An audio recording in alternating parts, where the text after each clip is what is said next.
Because I'm thinking I hear a lot from people on the women's side where there's no men asking me out. There's no men pursuing me. And then the guys are sometimes blaming the women and all this. And I often see this kind of almost like a battle or this struggle. But what I'm seeing in Catholic communities here in Nashville, big young adult Catholic community. I'm also hearing things in Denver, which is also a big young adult community. Yeah. And people want to get married. Like, I think we just want to be pursued, desired, wanted. We want someone to lay their life down and say, I'll never leave you nor forsake you. I think that's in us. And I remember Christopher West, he mentioned this girl who came up to him and was just like, Christopher, there's no good men pursuing me. And all the men are just using women, and they're in the hookup culture. And she said, I starve for intimacy and love and affection. And there's a part of me that I'd rather be used. I'd rather be felt like I was being intimate or felt some type of touch or affection than no touch, no affection at all. And it's just this like cry of like, I want to be loved. I want intimacy. What would you say to the person who they've been praying, Lord, I want a spouse.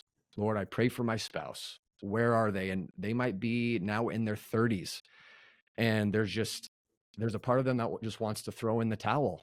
Like, I give up. I've prayed, I've looked, there's nothing. What do you say to those people? Maybe what's advice you give to men who want to be good men, want to pursue women? What advice would you give to men in particular, and maybe women in particular? Yeah, I mean, the first thing I would do is affirm that yearn, affirm that ache, validate that suffering, as opposed to just like, well, just hang on a little longer. Like, let's go there and say, like, God has not abandoned you. He's the only one that really knows just the agony, because it's not like you're longing for something bad. It's like, I really wish I could build a methamphetamine lab, but God won't let me do that. It's like, no, you're aching for something really good and noble and holy and beautiful. And full well, like, what you want is a baby, and you want a spouse. And technically, if you want a date, like, you could get one in 10 minutes. Like, if you just lower the bar low enough, I mean, you can get companionship, you can get impregnated if you just lower that bar low enough. But the question is like, okay, what do you really ache for? And does the hookup culture, is it going to get you a step closer to that or a step further away from that? Because, one thing I say to the women is like, yes, it's a better thing to be disappointed in some guys than to be disappointed in yourself for settling for a guy who's only half the man that you deserve. And so trust me, if you settle, it's not going to solve the problem of loneliness, because you're going to be lonely in his arms. Like, you could be lonely in a marriage, and the loneliness of a marriage that God did not will is much more desolation than singleness, because singleness, at least there's hope tomorrow. At least there's like, hey, who knows what might be around the corner. Whereas if you're in the wrong marriage, I mean, the loneliness there is like insufferable. And so I would say, try to find some community, that you're able to share that ache that you have, and don't lower your morals to find love, because if you have to do that, then it's not really love that you're finding. But try to be faithful to God and staying on this cross. I mean, in very many respects, it's a white martyrdom, because there's lots of normal guys that are like, okay, he's cute, but he has no morals and faith, and he'd be a horrible husband and father.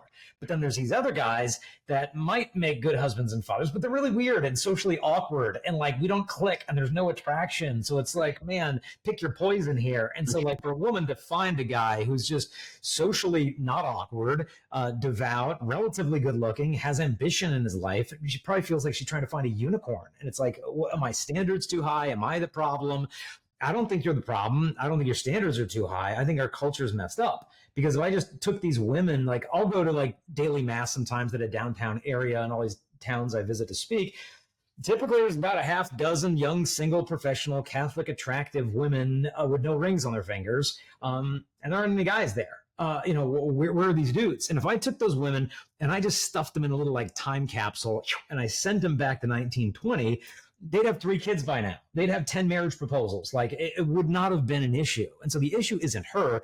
The issue is the culture in which she lives. And so the temptation at this time might be for her to become more aggressive, in the sense of, okay, if guys aren't asking me, I'm going to ask them. And maybe I need to loosen up, drink a little more, club a little more. But I don't think that's the answer. I think the answer is to continue to grind away, and like that little red candle that sits next to the tabernacle that does nothing but burn by his presence. Be that little red candle of just like, I'm going to wait by your side, God. I'm going to trust in you despite the fact I feel forsaken by you. And he's sanctifying you through this. He's purifying you. He's preparing you to give the gift of faith, God willing, to perhaps your family one day. But just to stay on that cross, because Jesus didn't get off the cross. He stayed until they took him off.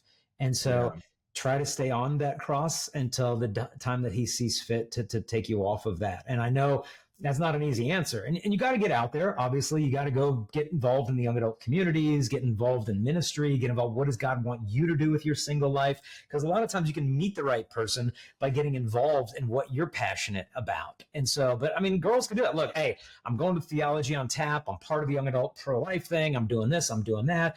I've dealt with my issues. I've gone to counseling. I've healed my stuff. I'm not addicted to anything. Like, I'm ready. We're these guys that are ready. And so I think we've both got to focus on what are my own demons that I've got to slay? What are my own, ambitions that I need to pursue? What are my own wounds that I need to heal? And if we can start to address that independently, we can be more ready for each other.